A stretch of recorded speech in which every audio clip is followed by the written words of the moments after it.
Hi, my name is Elizabeth Baldor. So I'll be talking about the Pfizer vaccine, how it's made. Get DNA vials with COVID-19 genes and plasmids. Allow transduction to happen with the plasmids and E. coli. Let cells multiply in growth medium. Let them grow further in a fermenter. Lyse cells with chemicals. Then you purify them and test them against the COVID-19 gene to ensure the gene is not altered. Add enzymes to cut plasmids and complete linearization. Filter out any extraneous material. Then pack with dry ice at -20 degrees Celsius and ship. At the Andover facility, DNA is transcribed into mRNA, and then it is tested. Freeze, package, and ship again. At the Kalamazoo facility, vaccines are then created. Oily lipids are made in order to protect the mRNA from being destroyed once it enters your body. Vials are then assembled, then they get shipped and administered. The vaccine is administered intramuscularly by a needle injection. It is 95% effective for patients 16 or older with 2 doses and no previous infections of COVID-19. So how does it work? It is an mRNA vaccination. mRNA is the genetic material that tells your body how to make proteins. The mRNA is coded so it does not get destroyed before it teaches your body how to make copies of the spike protein on COVID-19. So if you get exposed to the virus later on, your body would know how to respond. Once it does the job, it gets destroyed and therefore it does not alter your DNA. So for the approval process, clinical trials were performed before approval. Phase 1 testing focused on severe COVID-19 cases and adverse effects. Phase 2 and 3 testing had randomized and placebo trials with 44,000 participants. As mentioned, the efficacy of the vaccine at least 7 days after the second dose was 95%, with 8 COVID-19 cases in the vaccination group and 162 COVID-19 cases in the placebo group, which did not get a vaccine. A follow-up study 2 months later of a randomized 38,000 participants with the second dose showed that a safe 30 microgram dose for patients 16 or older was effective. Pfizer and BioNTech turned in an EUA request to the FDA and therefore met the requirements and got FDA approved. The Moderna vaccine, like the Pfizer vaccine, is an mRNA vaccine. Once the vaccine is administered intramuscularly in the upper arm, the mRNA will enter the muscle cells and instruct them to produce a spike protein. The spike protein is what is found on the surface of the coronavirus. Once the spike protein has been produced, the cells break down the mRNA and remove it. The spike protein is then displayed on the cell surface, and since our immune system does not recognize the spike protein, it will trigger a response to produce antibodies that will activate other immune cells to fight off the infection. Once our immune system attacks the infection, the antibodies for the coronavirus will be retained. The recipient of the vaccine will experience an adaptive immune response if they come in contact with the virus that causes COVID-19. The Moderna COVID vaccine is administered intramuscularly as a series of 2 doses that are each 0.5 milliliters, and they're administered 1 month apart. The Moderna vaccine has yet to be FDA approved, but it has been authorized. We're now going to be looking at the clinical trials for the Moderna vaccine. In the preclinical trials, the vaccine was administered to animals rather than humans. In this case, the animals were mice.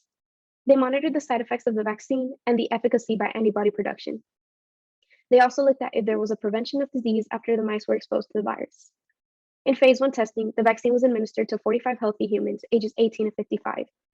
The participants had to be healthy because any side effects or sickness had to be due to the vaccine that was administered and not to any underlying health conditions. They monitored the side effects of the vaccine and the dosage.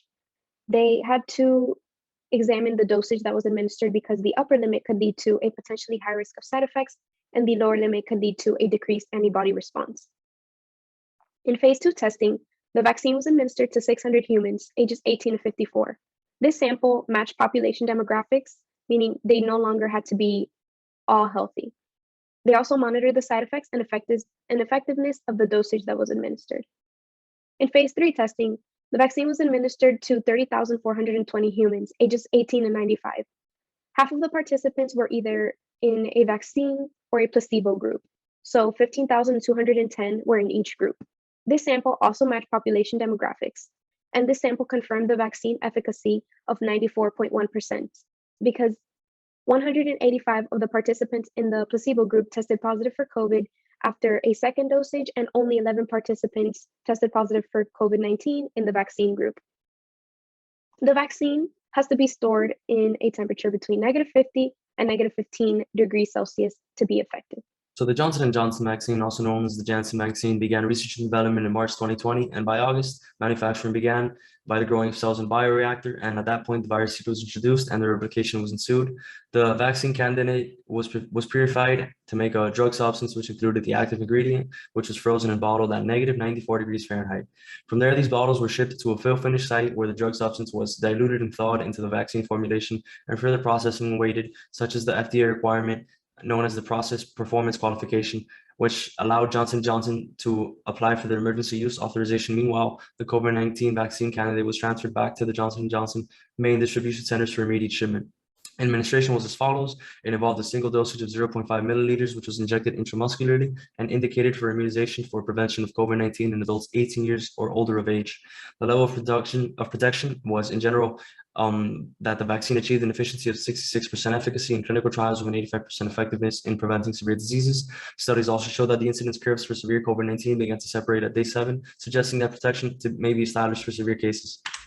The Johnson & Johnson vaccine works at its core by training the immune system to identify pieces of viruses called antigens through the creation of antibodies and other defenses to establish protection. In this case, a component viral vaccine was designed that is both monovalent and recombinant. Monovalent in that a single strain exists for a single antigen, and recombinant in that it is genetically engineered to produce antigens for harmful pathogens. It contains a non-replicated viral vector, where the Johnson vaccine has viral genetic material inside non-enveloped variants that cannot copy and replicate itself. Acting as an adenovirus, the virus's DNA is transported to one's cells to make the spike protein, allowing for the immune system to produce antibodies and protect from infection. Furthermore, the Johnson & Johnson vaccine will not induce a positive test result from COVID-19 on a molecular level, such as a rapid protein test. However, results would be positive for an antibody test. Lastly, the approval process, although lengthy, involved vaccine clinical trials from COVID 1001, phase 1, all the way through the ongoing COVID 3009 phase 3 trial. It was carried out in various countries such as the US, South Africa, and Latin America. And initially phased, the first 1.5 phases involved assessing safety and immunogenicity of Johnson & Johnson at 2 dose levels in healthy adults aged 20 through 55 years old, as well as greater than 65 without underlying medical conditions. Phase 2 utilized higher viral particle dose levels compared to phase 1 and incorporated 2 dose or 1 dose scheduling, where adult subject numbered at 625 and adolescent count at 660. Lastly, the ongoing phase 3, with the largest sample size of over 42,000, included healthy adults 18 years or older and aimed to evaluate the efficacy of Johnson & Johnson in prevention of molecularly confirmed COVID-19 in comparison to placebo, where a study COVID 3001 demonstrated a vaccine efficacy against COVID-19 with onset of 14 days at 66.9% efficacy, where at an onset of 28 days or more, a 66.1% efficacy. Lastly, with an 85% effectiveness in preventing severe diseases beginning 28 days after vaccination, Johnson & Johnson was given emergency use authorization on February 27, 2021, shipping over 20 million doses to the US in March. Start off with Germany's unsuccessful CureVac vaccine. Now, CureVac attempted to make an mRNA vaccine, but had to withdraw from the European vaccine application on October 12, 2021. Now, this made headline news because CureVac had received special priority for their vaccine, and during the manufacturing process, they had signed the contract for 405 million doses upon approval. However, during a clinical trial in June, the company announced it only had an efficacy rating of 47%. After multiple tests and multiple changes throughout months, they simply had to withdraw from the application on October 12th. CEO Franz Werner Haas, he hinted that this low efficacy may be due to variants, but this wasn't very well accepted because other mRNA vaccines, like the Pfizer and the Moderna vaccine, they still had relatively high efficacies when it came to variants.